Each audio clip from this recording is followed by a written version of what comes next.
Health tips में doctor Sandeep Gupta. आज हम बात करेंगे टाइप 2 डायबिटीज़ मेलिटस के बारे में, जो कि एक हेट्रोजेनस डिजीज़ है। हेट्रोजेनस डिजीज़ का मतलब है, जैसे कि आप एक उदाहरण लीजिए कि हमें फीवर होता है तो वो टीबी की वजह से भी हो सकता है, टाइफाइड की वजह से भी हो सकता है, वायरल भी हो सकता है, डेंगू भी हो सकता है।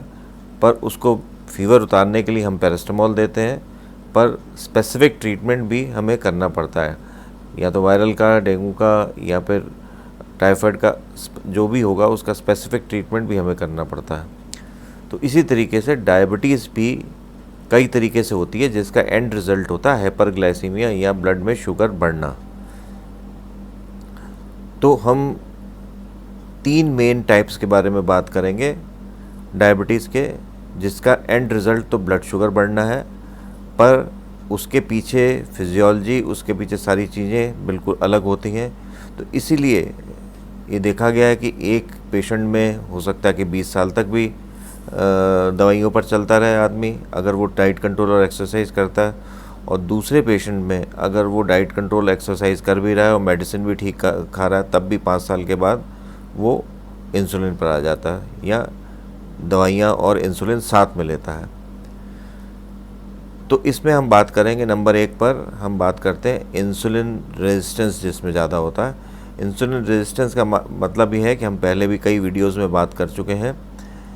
इंसुलिन रेजिस्टेंस का मतलब है कि आपकी बॉडी में जो इंसुलिन अवेलेबल है वो एक रिसेप्टर्स पर काम करती है। जब सेल के ऊपर रिसेप्टर्स जो होते हैं वो इससे रिस्पॉन्ड नहीं करते हैं, यानी कि इंसुलिन सेंसिटिविटी कम हो जाती है, तो इंसुलिन रेजिस्टेंस डेवलप हो जाता है, जिससे हमें बॉडी को इंसुलिन ज़्यादा बनानी पड़ती है। ये जो इंसुलिन रेजिस्टेंस होता है, इसको ठीक करने के लिए अलग मेडिसिन होती हैं। जैसे सबसे पहले की जो पुरानी मेडिसिन है वो है मेटफॉर्मिन। मेटफॉर्मिन इंसुलिन रेजिस्टेंस को कम करती है। इंसुलिन रेजिस्टेंस को कम करेगी तो फिर इंसुलिन सेंसिटिविटी बढ़ाएगी, और फिर इंसुलिन सेंसिटिविटी बढ़ेगी तो ब्लड शुगर कम होगी।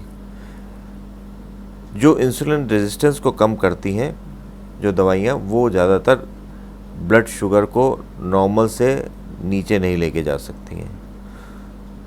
कुछ दवाइयाँ सिर्फ इंसुलिन रेजिस्टेंस पर काम करती हैं, जैसे मेटफॉर्मिन का उदाहरण ले लें। कुछ दवाइयाँ जो होती हैं वो इंसुलिन रेजिस्टेंस पर काम करती हैं और साथ में इंसुलिन को सेक्रीशन भी बढ़ाती हैं।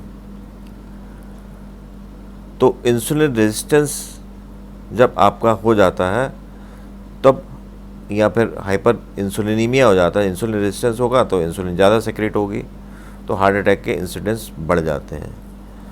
तो हमें अर्ली स्टेज पर जब डायबिटीज़ डेवलप हो जाती है तो मेटफॉर्मिन बिल्कुल स्टार्ट कर देनी चाहिए, जिससे इंसुलिन रेजिस्टेंस कम होगा और हार्ट डिजीज़ होने के चांसेस आगे चल के कम हो जाएंगे।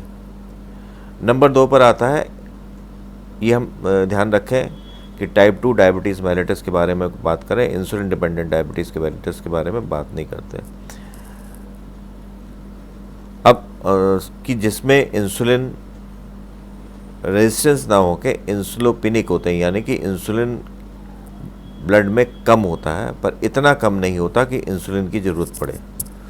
तो ऐसे पेशेंट्स में जो इंसुलिन रेजिस्टेंस कम करती हैं मेडिसिन, या इंसुलिन सेंसिटिविटी दूसरे शब्दों में कहें कि बढ़ा देती हैं, ऐसी दवाइयाँ बहुत ज़्यादा काम नहीं करती। इसमें दूसरे तरीके की दवाइयाँ काम करती है, जैसे कि ग्लिप्टिन्स हैं, सल्फोनाइल यूरियास हैं, SGLT2 इनहिबिटर्स हैं, एकार्बोज है, इस ग्रुप की दवाइयाँ काम करती हैं।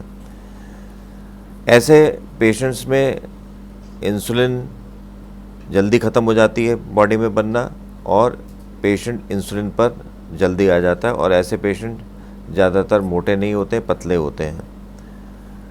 अब एक तीसरा ग्रुप आता है जिसमें दोनों चीज़ें होती हैं, इंसुलिन रेजिस्टेंस और इंसुलिन की कमी, यानी इंसुलिनोपीनिया। मतलब इंसुलिन रेजिस्टेंस भी होता है ताकि इंसुलिन काम नहीं कर रही होती पूरी तरीके से, और दूसरा इंसुलिन की कमी भी होती है, यानी इंसुलिन कम भी बन रही। तो इसमें जो इंसुलिन रेजिस्टेंस को कम करती हैं दवाइयाँ, जैसे कि मेटफॉर्मिन वगैरह, पायोग्लिटाजोन भी कुछ हद तक, तो ये भी काम करती हैं, और जो इंसुलिन सेक्रीशन को बढ़ाती हैं वो दवाइयाँ भी काम करती हैं।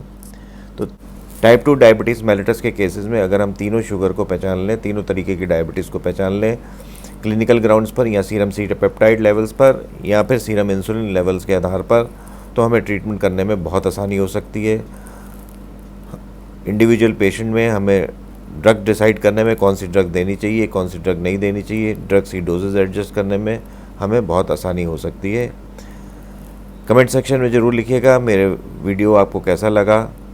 मेरे वीडियो को शेयर, लाइक और सब्सक्राइब करें। बेल आइकन मत दबाना भूलिए, जिससे मेरे वीडियो के नोटिफिकेशन आपको मिलते रहें। नमस्कार।